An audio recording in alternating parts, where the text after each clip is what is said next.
Welcome back to S group. मेरा नाम है आमिर और मैं हूं आपके आज के इस क्विज का होस्ट। अब तक हमने तकरीबन 29 क्विजेस को फिनिश कर लिया है और ये आपकी क्विज नंबर 30 है। जैसा कि हमेशा होता है, ठीक रात 8 बजे मैं हाजिर होता हूं नए 15 क्वेश्चंस को लेकर। उम्मीद करता हूं आपने पहले की क्विजेस को अपीयर कर लिया होगा और उनके क्वेश्चंस को प्रिपेयर भी कर लिया होगा। तो ठीक बजा है रात का 8 और मैं फिर से हाजिर हूँ आज के नए 15 क्वेश्चंस आपके साथ शेयर करने के लिए। चलिए टाइम नहीं वेस्ट करते और देखते हैं आज का सबसे पहला क्वेश्चन क्या है। तो पहला क्वेश्चन आपकी कंप्यूटर स्क्रीन पे ये रहा। सीपीयू कंसिस्ट ऑफ, एक सीपीयू के अंदर क्या क्या होता है? Option A ALU plus CU, option B ROM plus ALU, option C RAM plus ROM and option D इनमें से कोई नहीं। तो आपके हिसाब से एक सीपीयू के अंदर क्या क्या होता है? आपका जवाब अब आप सेंड कर सकते हैं। आपका टाइम स्टार्ट होता है अब।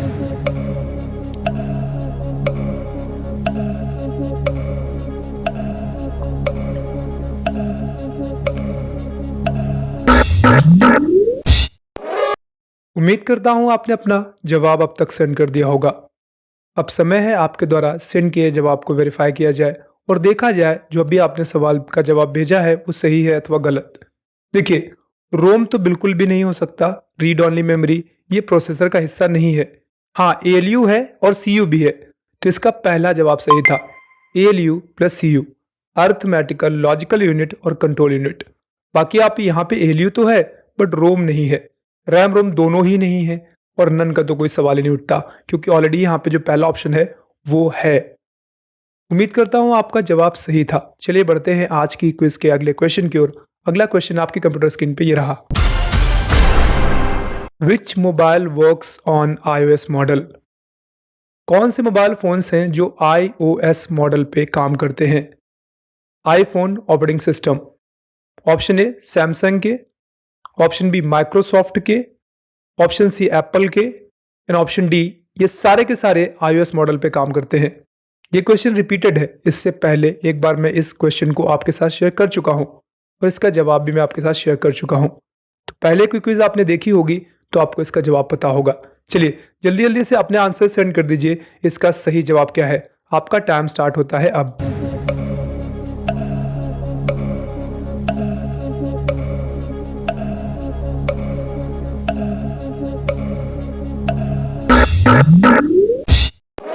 उम्मीद करता हूं आपने अपना जवाब सेंड कर दिया होगा। चलिए चेक करते हैं आपके द्वारा सेंड किया हुआ जवाब सही है अथवा गलत। तो इसका सही जवाब था Apple. IPhone operating system Apple phones पे काम करता है। चलिए बढ़ते हैं आज की क्विज के अगले क्वेश्चन की ओर। अगला क्वेश्चन आपकी कंप्यूटर स्क्रीन पे ये रहा। The following is not a image file format. दिए हुए ऑप्शंस में से कौन सा है जो एक इमेज का एक्सटेंशन नहीं हो सकता? वह इमेज नहीं हो सकती। Option A .cdc, option B .gif, option C .bmp and option D .tiff। तो आपका जवाब इसमें से क्या है? अपना जवाब आप पहले सेंड करिए, फिर मैं आपको बताता हूं इसका सही जवाब क्या है। तो आपका टाइम स्टार्ट होता है अब।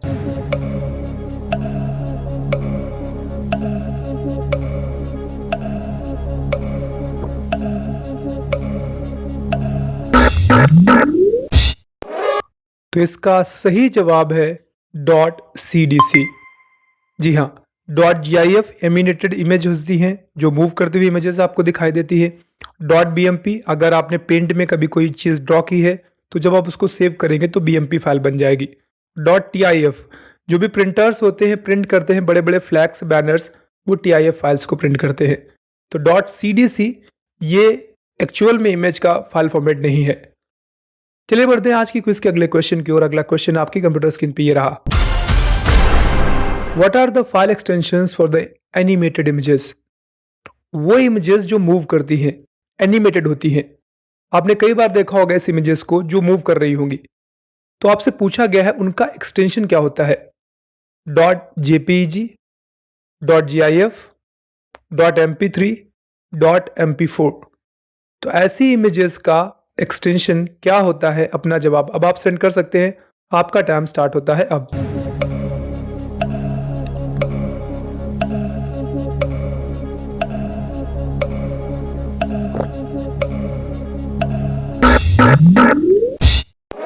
उम्मीद करता हूँ आपने अपना जवाब सेंड कर दिया होगा। चलिए चेक करते हैं आपके द्वारा सेंड किया हुआ जवाब कितना सही है।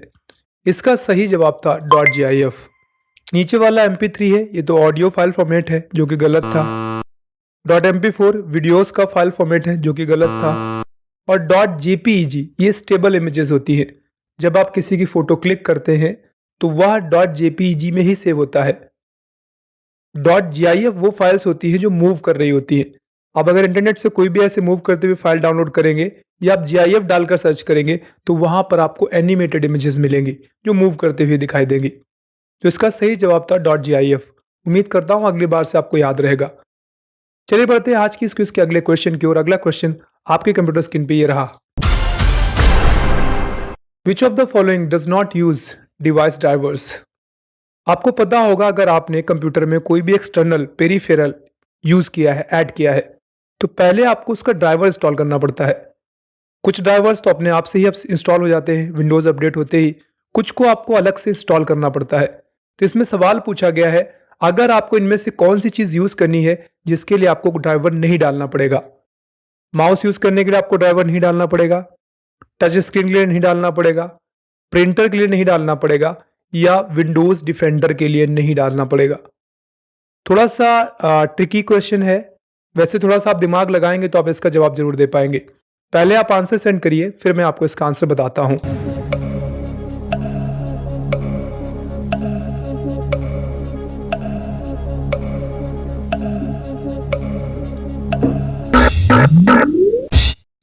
उम्मीद करता हूं आपने अपना जवाब सेंड कर दिया होगा।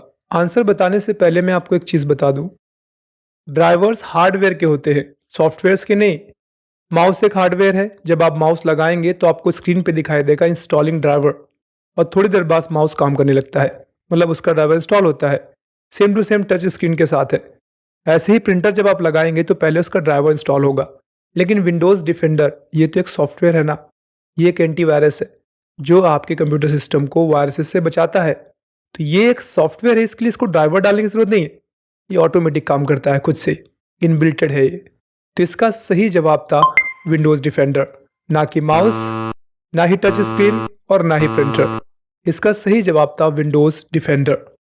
चलिए बढ़ते हैं आज की क्विज के अगले क्वेश्चन की ओर। अगला क्वेश्चन आपकी कंप्यूटर स्क्रीन पे ये रहा। Which of the following is not a wireless communication medium. दिए हुए ऑप्शंस में से कौन सा है जो वायरलेस कम्युनिकेशन में यूज नहीं होता।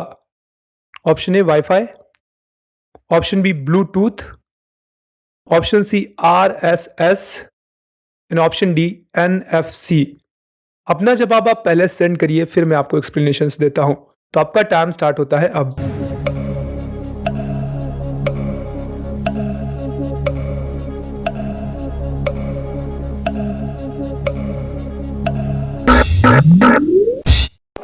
तो आपका टाइम समाप्त होता है और उम्मीद करता हूं कि आपने अपना जवाब सेंड कर दिया होगा।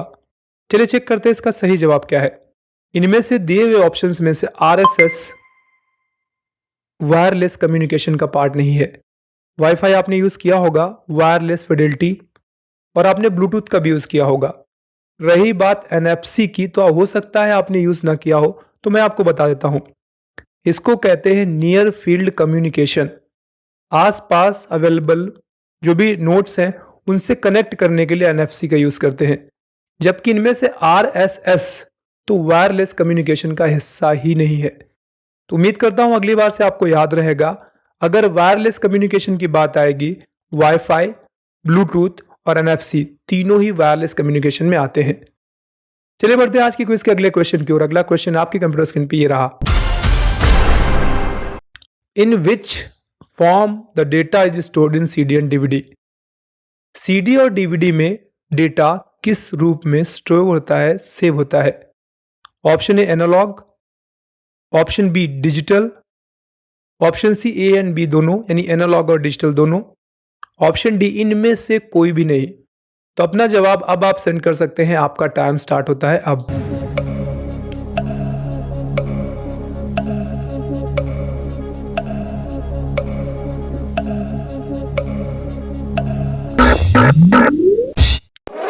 उम्मीद करता हूं आपने अपना जवाब सेंड कर दिया होगा। चलिए देखते हैं इसका सही जवाब क्या है।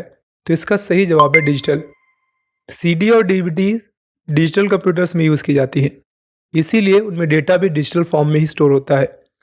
बाइनरी में स्टोर होता है लेकिन पैरेलल कम्युनिकेशन पे। ठीक है, तो उम्मीद करता हूँ याद रहेगा। चलिए देखते हैं आज की इसको इसका अगला क्वेश्चन क्या है। अगला क्वेश्चन आपकी कंप्यूटर स्क्रीन पे ये रहा।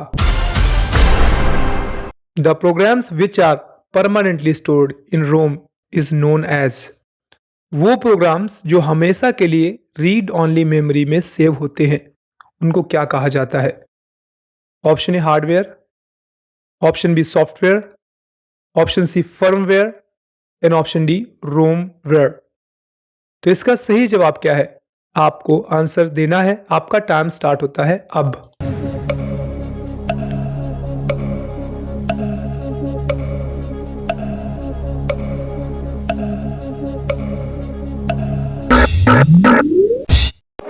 उम्मीद करता हूं आपने अपना जवाब सेंड कर दिया होगा। चलिए चेक करते हैं इसका सही जवाब क्या है।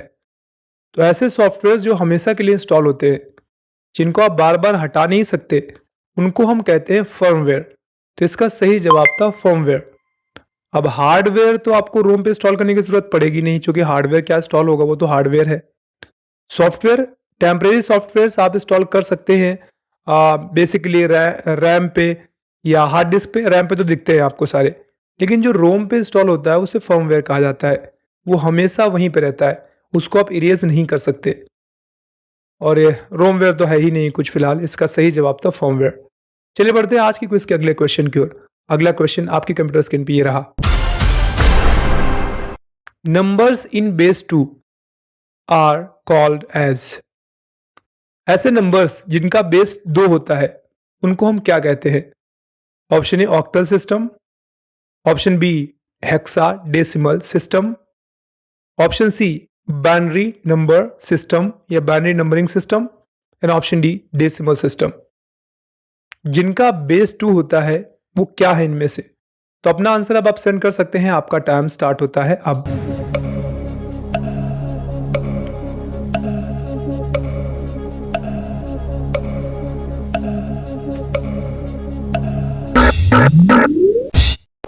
उम्मीद करता हूं आपने अपना जवाब सेंड कर दिया होगा।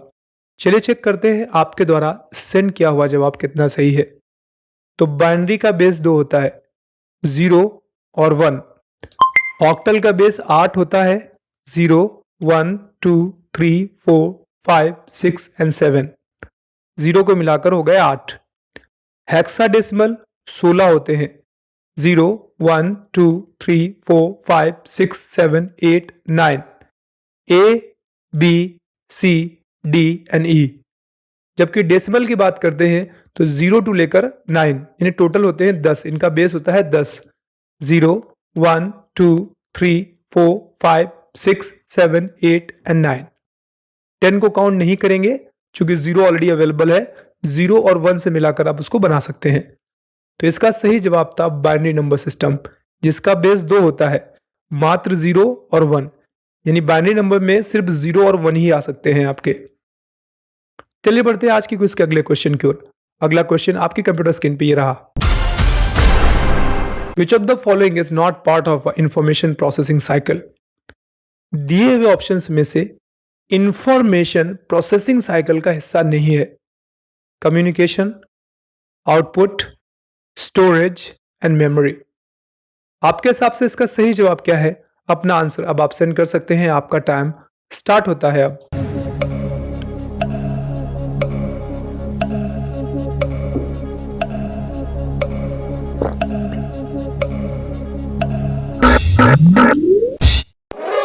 चलिए देखते हैं इसका सही जवाब क्या है, क्योंकि समय समाप्त हो गया है। इसका सही जवाब है कम्युनिकेशन। जी हाँ, कम्युनिकेशन का मतलब तो वार्तालाप होता है। और यहाँ पे बात चल रही है आपके इंफॉर्मेशन साइकिल की, जिसमें आप कंप्यूटर तक कोई जानकारी पहुँचाते हैं। तो कंप्यूटर तक जानकारी जाती है, इसके बाद उसको स्टोर किया जाता है, प्रोसेस किया जाता है, मेमोरी में स्टोर होता है और फिर आपको आउटपुट मिलता है।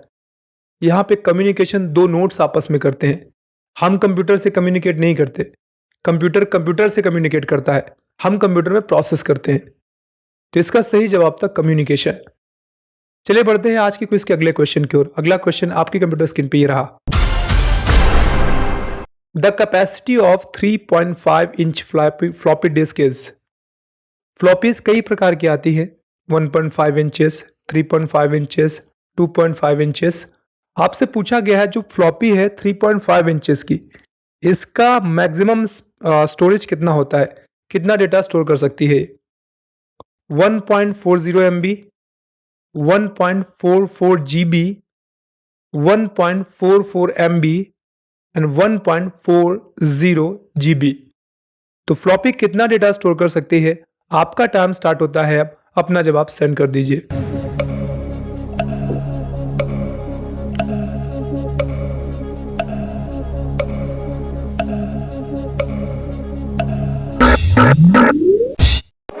उम्मीद करता हूं आपने अपना जवाब सेंड कर दिया होगा।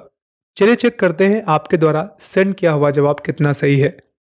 तो इसका सही जवाब है 1.44 MB। इससे पहले ऑलरेडी पिछली क्विज में मैंने आपके साथ बताया था, शेयर किया था कि सबसे कम डेटा कौन सी डिस्क स्टोर करती है, तो उसका जवाब था फ्लॉपी। फ्लॉपी बहुत ज़्यादा डेटा स्टोर नहीं कर सकती, जीबी पे तो जाने का बहुत दूर का सवाल है, एमबी में ही रहेगा। 1.40 MB, 1.44 MB, तो आपको चयन इन दोनों में से ही करना था। तो इसका सही जवाब था 1.44 MB, क्योंकि 1.5 इंचेस की जो फ्लॉपी है आपकी, वो 1.40 MB डेटा स्टोर करती है। चलिए बढ़ते हैं आज की क्विज के अगले क्वेश्चन की ओर। अगला क्वेश्चन आपकी कंप्यूटर स्क्रीन पे ये रहा। Daisy wheel printers is a type of. Daisy wheel printer किसके हिस्से हैं?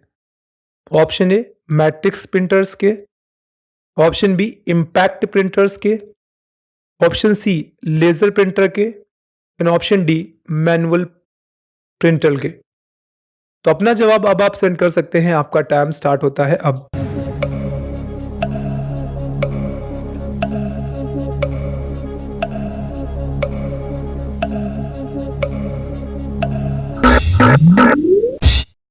चलिए देखते हैं इसका सही जवाब क्या है।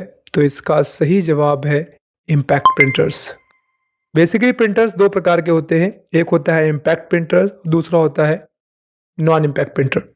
इम्पैक्ट प्रिंटर्स जो होते हैं वो निडल फॉर्म में काम करते हैं, डॉटेड फॉर्म में डेटा रीड एंड राइट करते हैं, और नॉन इम्पैक्ट जो होते हैं उनमें हेड्स लगा होता है। तो इम्पैक्ट प्रिंटर का ही पार्ट था डेजी व्हील प्रिंटर। मैट्रिक्स या लेजर प्रिंटर्स ये तो आपके नॉन इम्पैक्ट प्रिंटर्स के हिस्से थे। चलिए बढ़ते हैं आज की क्विज के अगले क्वेश्चन की ओर। अगला क्वेश्चन आपकी कंप्यूटर स्क्रीन पे ये रहा। Full form of OCR. OCR का फुल फॉर्म क्या होता है?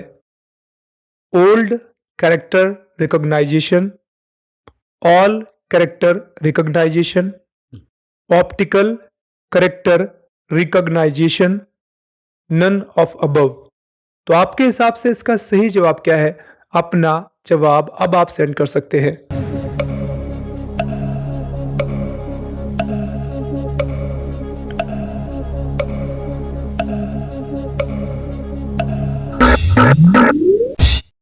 उम्मीद करता हूं आपने अपना जवाब सेंड कर दिया होगा। चलिए देखते हैं इसका सही जवाब क्या है। तो इसका सही जवाब है ऑप्टिकल कैरेक्टर रिकॉग्नाइजेशन। देखिए इसका एक और फुल फॉर्म भी होता है जिसको हम कहते हैं optical code reader. Basically optical form में लिखी हुई चीज़ों को रीड करने का काम करता है। यहाँ पे रिकॉग्नाइजेशन भी है। तो कुछ फुल फॉर्म्स में ऐसा रहता है, इसको आप ऑप्टिकल कैरेक्टर रिकॉग्नाइजेशन भी कह सकते हैं, ऑप्टिकल कोड रीडर भी कह सकते हैं। चलिए बढ़ते हैं फिर आज की क्विज के अगले क्वेश्चन की ओर। अगला क्वेश्चन आपकी कंप्यूटर स्क्रीन पे ये रहा। Microprocessors as switching devices are for which generation. Microprocessors का इस्तेमाल बेसिकली किस जनरेशन से स्टार्ट किया गया स्विचिंग के लिए? फर्स्ट जनरेशन से, सेकेंड जनरेशन से, थर्ड जनरेशन से, या फोर्थ जनरेशन से? तो बेसिकली माइक्रो प्रोसेसर्स का इस्तेमाल किस जनरेशन से स्विचिंग डिवाइस के पर्पस पे इस्तेमाल किया गया? आपका टाइम स्टार्ट होता है अब।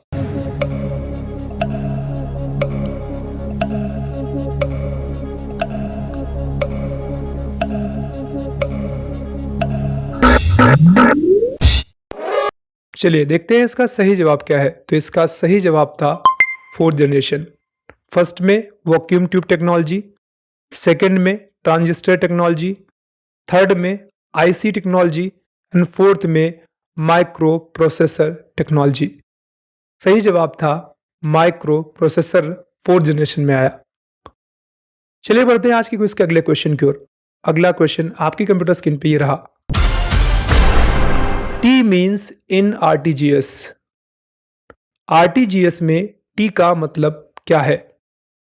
Option A TEA, option number B today, option number C time and option number D transfer. Basically ये बैंकों में बहुत इस्तेमाल होता है। जब हम पैसे किसी को ट्रांसफर करते हैं तो वहां पे हम आरटीजीएस करा सकते हैं। आरटीजीएस, एनएफटी और भी आपके पास ऑप्शंस होंगे, बट क्वेश्चन आपसे पूछा गया है आरटीजीएस को लेकर। तो पहले आप इसका आंसर बताइए, फिर मैं आपको इसका फुल फॉर्म बताता हूं। तो आपका टाइम स्टार्ट होता है अब।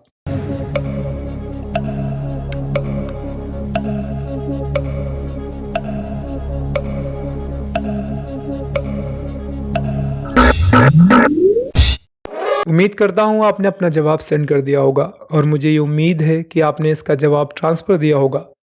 जैसा कि बड़ा कॉमन था, ये होना ही था। वैसे अगर मैं 50-50 पे लेके आऊं तो देखते हैं क्या होता है। तो आपका ट्रांसफर तो गायब हो गया, अब बचे हैं दो, टाइम या टुडे। तो अभी भी अगर आप सेंड करना चाहें तो सेंड करें। वैसे मैं आपको डायरेक्टली आंसर बताता हूं, इट्स कॉल्ड टाइम। अब हम आरटीजीएस के फुल फॉर्म की बात करें तो इसका फुल फॉर्म होता है रियल टाइम ग्रॉस सेटलमेंट। ठीक है, real time gross settlement, it's called RTGS. जब आप उसी समय पे पैसों का सेटलमेंट करते हैं, आरटीजीएस कहलाता है। आज की क्विज के 15 क्वेश्चंस आपके समाप्त होते हैं। उम्मीद करता हूं ये क्विज आपको पसंद आई होगी। उम्मीद करता हूं अगली बार से आप ठीक रात 8 बजे फिर से हाजिर हो जाएंगे। इन क्वेश्चंस को प्रिपेयर भी रखेंगे। तो आज के लिए फिलहाल इतना ही। शुभ रात्रि, गुड नाइट, सब्बा खैर, नमस्ते, आप जो भी यूज करते हो।